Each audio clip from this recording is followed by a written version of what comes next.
Les yeux dans les yeux, Greg Guillotin. Avez-vous ou non réalisé un fake? En fait, on s'est retrouvé en plein Paris, du coup, à piéger un gars qui est comédien. Et... Non mais, je vous repose la question. Avez-vous ou non réalisé un fake? Non mais voilà. Bon bordel, t'as fait un fake ou t'as pas fait un fake? Il y a eu une partie des gens, la moitié à peu près, dans cette vidéo, c'est une vidéo qui est pas le mec qui perd ses moyens, mais voilà, c'est une partie de cette vidéo est mise en scène.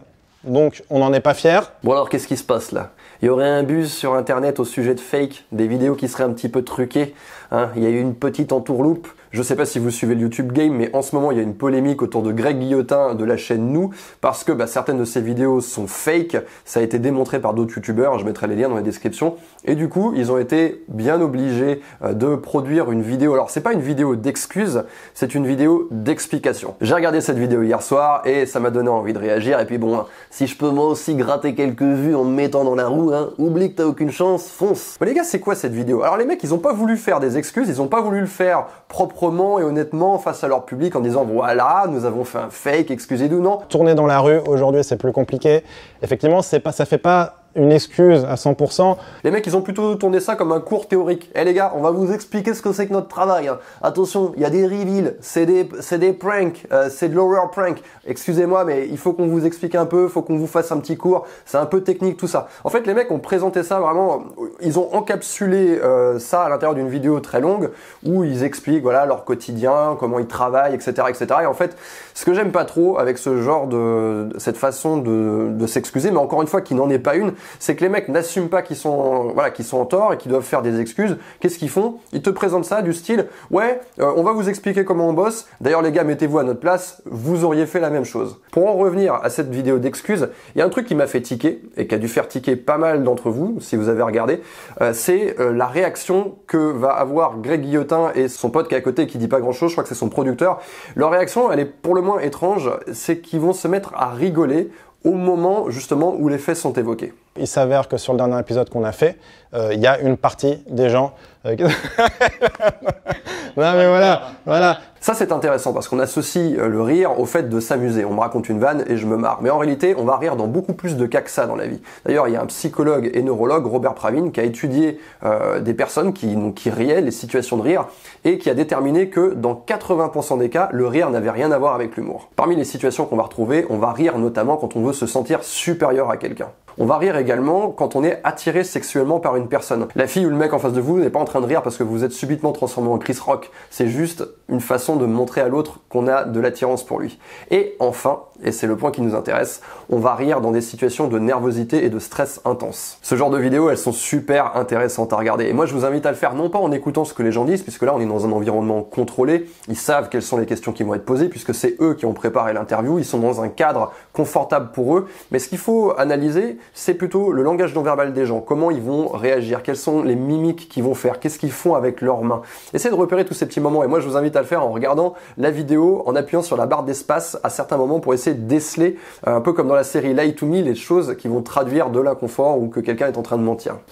Bon, parlons du fond du problème maintenant. La question qui se pose, c'est pourquoi Greg Guillotin a commencé à faire du fake. Et je pense savoir la réponse. Pour moi, c'est un problème d'intention. Je pense que quand ils ont commencé à faire leurs vidéos, l'intention était de faire quelque chose qui leur plaisait. Ils avaient envie de faire un truc qui leur ressemblait. Ils avaient envie de divertir les gens, de produire la meilleure caméra cachée possible, d'avoir les réactions les plus hilarantes, les plus what the fuck. Mais à un moment donné, dans ce cheminement, ils ont fait des vidéos qui ont très très bien marché, ils ont rencontré le succès et c'est devenu un métier. C'est-à-dire qu'ils se sont retrouvés à devoir livrer à des dates précises avec une certaine exigence de qualité. Ils avaient un public derrière, 1 million, 2 millions, 3 millions de personnes, je sais pas à combien se mesure leur audience, mais ils ont une pression derrière, les gens sont en attente de quelque chose, donnez-nous le meilleur de ce que vous avez. Ils ont aussi derrière des marques pour des placements de produits, avec des contrats. Ces contrats, il faut les honorer, il faut que la vidéo elle soit sortie dans les temps, il faut qu'elle ait le nombre de vues espéré. Donc on a une énorme pression qui s'installe et c'est dans ce cheminement-là que l'intention a changé. L'intention qui est au départ de divertir et de faire quelque chose qui nous ressemble devient il faut livrer, il faut que ce soit fait, il faut qu'on fasse plus de vues que le mois précédent, il faut qu'on atteigne tel public. Et donc là, parce qu'on a ce changement d'intention, on a avec un changement de moyen qui permet d'atteindre l'objectif. À partir du moment où l'intention est de faire un énorme nombre de vues, de gagner tant d'argent, eh bien on peut se mettre à employer des moyens qu'on n'aurait pas pensé utiliser au début. Et ça, c'est quelque chose qu'on retrouve dans plein de trajectoires de vie. Si vous prenez un cycliste comme Lance Armstrong, je pense que quand il a commencé à faire du vélo à 15, 16 ou 17 ans, là, c'était quelqu'un qui avait des intentions pures. C'est-à-dire qu'il faisait du vélo parce qu'il aimait réellement ça lui procurait du plaisir. À partir du moment où son intention c'est devenu être le meilleur, écraser tous les adversaires et gagner un maximum d'argent, eh bien il a commencé à employer d'autres moyens pour atteindre ses objectifs. If you consider my situation, a guy who comes back from arguably a death sentence, why would I then enter into a sport and dope myself up and risk my life again? That's crazy. I would never do that. That's no way. Yes or no? Did you ever take banned substances to enhance your cycling performance? Yes. Bah, le fake sur YouTube, c'est exactement la même chose, c'est le dopage de YouTube. Et moi, c'est une expérience que je connais parce que si vous me suivez depuis plusieurs années, vous savez que je faisais sur mon ancienne chaîne YouTube des caméras cachées également, donc je suis bien placé pour savoir que c'est un travail difficile, c'est long, il faut vraiment s'armer de patience. Le but de ces caméras cachées, c'était d'aider les hommes à améliorer leur vie amoureuse en leur montrant des situations de rencontre. Donc j'allais aborder des femmes dans la rue, je leur montrais différentes façons de faire, pourquoi je faisais ça, comment je faisais pour trouver le courage pour aller le faire. Et c'est un truc qui a énormément plu aux hommes. Mais à un moment donné, j'ai pris la décision d'arrêter d'en faire. Pourquoi ? Parce que j'avais pas envie de perdre l'intention initiale qui était la mienne, à savoir aider un maximum de gens. À partir du moment où j'avais fait le tour de la question et j'avais raconté tout ce que j'avais à dire sur le sujet, qu'est-ce qui allait se passer derrière ? J'allais reboucler pour 1 an, 2 ans, 3 ans, raconter les mêmes choses. Et du coup, ce qui se serait passé, c'est que mon intention n'aurait plus été de faire le meilleur contenu possible, mais de répondre à un certain nombre d'exigences, devoir livrer à telle date parce qu'il y a tant de personnes qui attendent mes caméras cachées.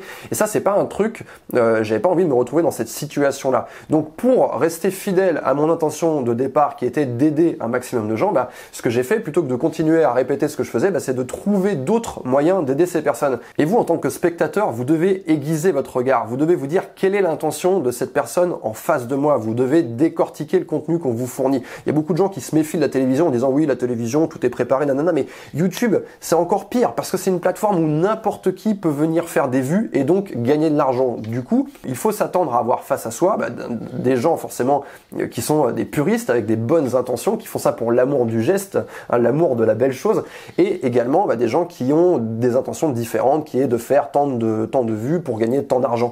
Et ça, malheureusement, c'est une énorme partie des contenus. Regardez tous ces kissing pranks là où les gens font des trucs complètement invraisemblables, où ils vont embrasser des filles dans la rue. Enfin, on sent que c'est truqué de toutes parts le truc. Il va y avoir aussi des gens qui vont vous vendre des formations pour devenir riches, alors que eux ne le sont pas encore. Peut-être qu'ils vont le devenir en vendant leur formation, mais qui vont mettre en scène, qui vont aller louer des villas sur Airbnb, qui vont aller tourner. Enfin, on le sent quand on analyse un peu le truc, quand on regarde en se disant tiens, c'est bizarre, le mec il va dans son dressing pour se changer, il nous fait un petit plan de coupe et là on voit quoi ? On voit qu'il y a un cintre, un bouquin. Le mec n'est pas chez lui, clairement il est arrivé là avec son sac, il s'est installé, il filme 2-3 jours et puis après il se casse. Donc voilà, moi ce que je voudrais c'est qu'en tant que spectateur vous soyez un petit peu alerte et que vous essayez de voir, notamment à travers ces contenus de caméra cachée, voilà, quelle est l'intention qu'il y a derrière et comment ça a pu être réalisé. Et vous, en tant que personne, dans votre carrière, dans votre vie, dans votre métier, dans les objectifs que vous avez, vous devez toujours garder en vous l'intention de départ, la raison qui vous a amené à le faire.